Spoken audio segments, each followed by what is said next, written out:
কিছু টুকটাক জিনিস কেনাকাটা করব, তাই বিকালে চলে গেলাম ননাসকে নিয়ে চাষারা থেকে। যে প্রথমে পাপোশগুলো দেখতেছিলাম, ঘাসের যে পাপোশ, এইটা চাইছিল 350 টাকা দাম।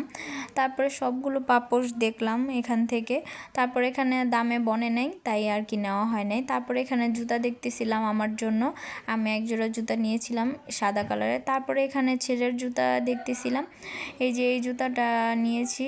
আর আমার এই ছোট জুতাটা অনেক ভালো লাগছে, ওইটার সাইজ পাইতেছিলাম না, তাই ওইটা নিয়েছি। এই যে এটা পার্পেল কালারটা ভালো লাগছে। যাই হোক, তারপরে এই যে এখানে ছেলের রাফ ইউজ করার জন্য কিছু গেঞ্জি দেখতেছিলাম, সুন্দর লাগে নাই, তাই নেওয়া হয় নাই। তারপরে এখানে 30 টাকা মার্কেটের থেকে কিছু কেনাকাটা করলাম। এই যে এই ব্যান্ডটা নিয়েছিলাম, তবে কাঠগোলাপের যে কালার ওইটা পাই নাই, তাই আকাশি কালারটা নিয়েছি। আর এই যে এখানে ব্রেসলেটগুলো দেখতেছিলাম হাতে পরে কেমন লাগে।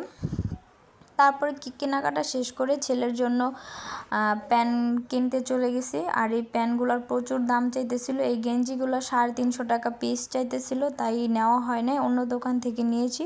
তারপরে হঠাৎ করে এই যে বৃষ্টি নামছে, তাই আমরা একটা দোকানে 3 জনে দাঁড়াইছিলাম। তারপরে এই যে সিরামিক্সের দোকানে চলে আসছি, এখান থেকে আমি প্লেট কিনবো, তাই ওই দিনে 100 টাকার যে প্লেটগুলো ওই লোকটায় বসে নেয়। তারপরে এই যে প্লেটগুলো নিয়েছিলাম এখান থেকে।